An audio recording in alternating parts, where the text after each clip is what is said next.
Johnny is all over this thing like a rash, but what Johnny has to be very, very cautious of is that he's getting on the back of Kane Scott's car and he's giving him a tap, but if Kane Scott's car steps out, okay, and then they deem Johnny's liable for that, they may bring him in for a stop-go penalty, so it's all very well being aggressive. You also have to be defensive at the same time. Well, Knight and Bell both making a mistake down at turn number 2. Knight ran wide and Eddie Bell, the rear of his car, just stepped out. But now, Mark, we're at this part of the race beyond about 5 laps where brakes really become crucial. And we saw that in race 1 for the weekend yesterday. And we've seen that with all these cars now. You'll see they're missing the apexes by a little bit.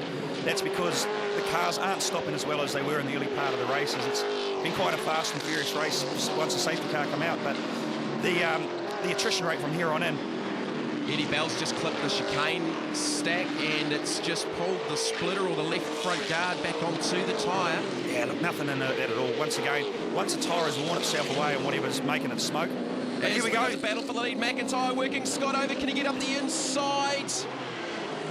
See, this is his only opportunity is 5, 6 and 7. I think it was the initial look down into 5 where we talked about Pither and Tander picking up that pass on Whincup at the beginning of the V8 Supercar race yesterday for race number 1. Scott continues to lead here at Hamilton. Race 2 for the BNTV8s, followed by Johnny Mack. And now Kane Scott, he cannot move again. He's come across defensive, but he's actually making his car go to the centre of the circuit again. He wants to be careful how aggressive he is with that second part of the move because they will bring him in. They'll deem that as blocking, and they take a very dim view of that. Well, just watching this too, and the gap back to Anderson. Anderson, Knight and Bell are actually starting to bring themselves forward to this battle. Johnny just pulling out of the draft now at this stage with Johnny being right in behind. Here's the earlier problems, Knight running wide. And did Bell react to that, or did he just have a problem at exactly the same time? No, he reacted to it. Essentially, you follow the car in front. If that car goes wide, the second car will go wide as well.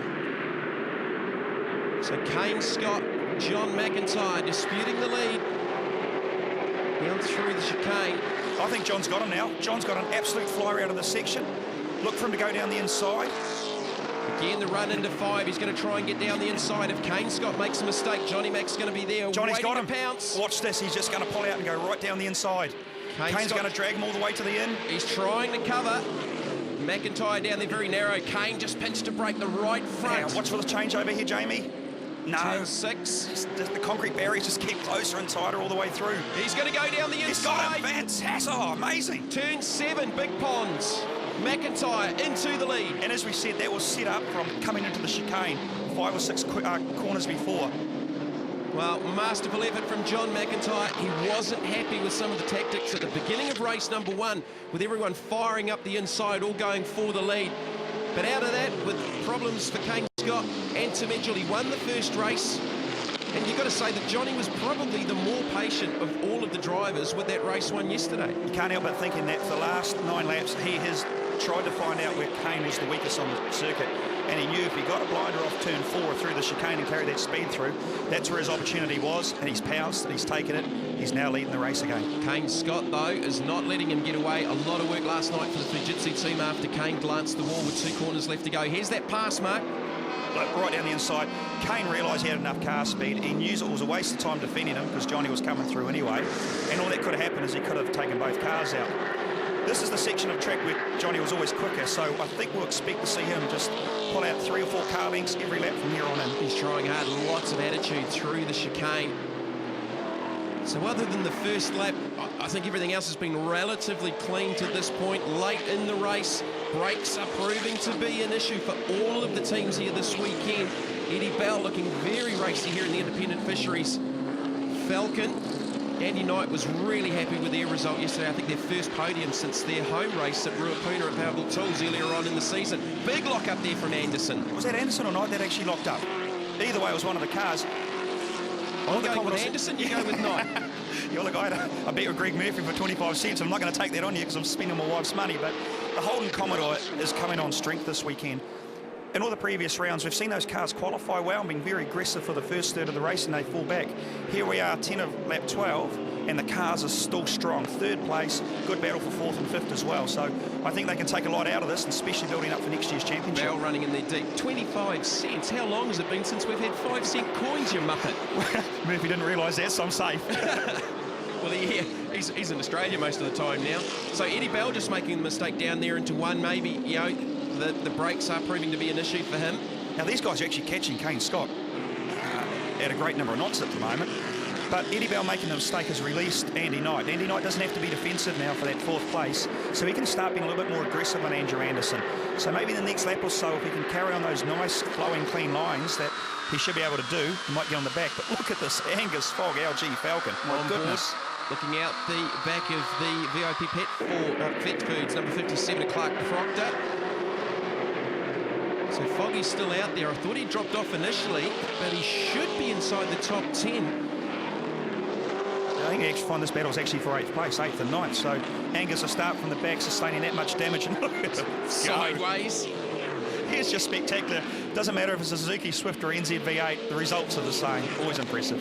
So in behind these two, we've still got Wade Henshaw, and he's certainly been one of the biggest movers of the weekend. Oh, Proctor was just struggling to halt that up.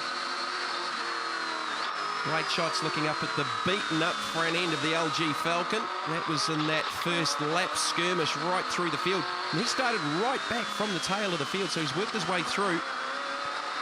But that's a luxury you have. You have the luxury of waiting at turn 1 for all the wrecks to happen in front of you and pick your way through. And no doubt he would have done the same for lap 2. But he's pulling out of the draft here. But these cars, the brakes will be gone. Yeah, we've got 2 laps to go. Now, will he hold this up? Well, he's supplying the pressure to Proctor. Proctor's doing a good job under brakes. That's a great shot. Now the crossover, nothing will come of this. Clark's still got the 3rd line because he's got the speed coming off turn 1. Andy Knight. Andy Knight's got ahead of Anderson. So and Bell down to 3. Oh, Anderson slides up in front of Bell. Contact. Yeah, look, there's nothing in that. Just carried a little bit too much car speed with the degradation of the brakes, and that unfortunately moved the car into the middle of the corner into Eddie Bell. So has Knight maybe picked up a mistake or gone up the inside of Anderson at 2? Something happened on that part of the track between 1 and 2, which we unfortunately was just off camera. But either way, you've got to be close enough to pounce when the driver in front of you falters, and that's exactly what he done. So that's 3rd, 4th and 5th. John McIntyre leading Kane Scott up in front. Eddie Bell there in the 5th position. And he's working over Anderson now for that 4th spot. Anderson in the ITM Commodore, the leading Commodore here for race number 2 in Hamilton. You just cannot believe how good a job Andrew Anderson's doing, because these technical changes, the only time they had a chance, here we go. And look, just pick to see the inside of the wheel there, locking up and stopping. The wheel locking up, race number 2 in Hamilton. You just cannot believe how good a job Andrew Anderson's doing, because these technical changes, the only time they had a chance, here we go. And look, just pick to see the inside of the wheel there, locking up and stopping. The wheel locking up, allows the car to carry too much car speed, and then it went. Here's Foggy to the outside of Proctor. This is under brakes down into 1. We get about halfway past, but Clark had that inside line down into the first turn. This is Johnny Mack, and guess what this is going to be? Hello, Concrete. Oh. That mirror's just got a little bit narrower, and just in behind, Kane Scott was in a 4-wheel drift. I think it was Andrew Anderson actually having a half spin there in turn 1, so maybe that car is just simply out of brakes at the stage of the race. So he's got actually dropped back here behind Tim Edgell. So the position's changing on the final lap here for race 2 for the NZV8s from Hamilton. Andy Knight looking for another podium. Here's your race leader, John McIntyre, fastest lap, 1:31.982, and he's just 2/100ths off Tim Edgell's track record from race 1. So here's Anderson's issues down into 1. This is a replay of the ITM Commodore. Bit more than a half spin, Mork. Well, it's probably a 10 out of 10 Olympic Games, but I don't know if you managed to see that, but as it was coming in, you could see the left front tyre was glowing red through the rim on that magnificent camera position. So, you know, 600-700 degrees Celsius, very hot, unfortunately just running out of brakes. Well, no issues for John McIntyre. A stunning pass on Kane Scott a few laps ago to get to the lead. He's driven away here from Kane Scott out of the final corner. He's sideways onto the front straight. He's just showing off now. The protector safety, 47 Ford Falcon of Johnny Mack wins race number 2 from the BNCV8s here at Hamilton. Kane Scott crossing the line in 2nd. It's a big gap back to 3rd, but Andy Knight will finish. Oh, will he? No, I think Bell might have just got him on the line. Tim Edgell next. Ahead of Anderson. Go back to Nick Ross. Angus Fogg. And where's Clark Proctor out of all of that on the last lap? He's dropped back behind Henshaw and Dean Perkins.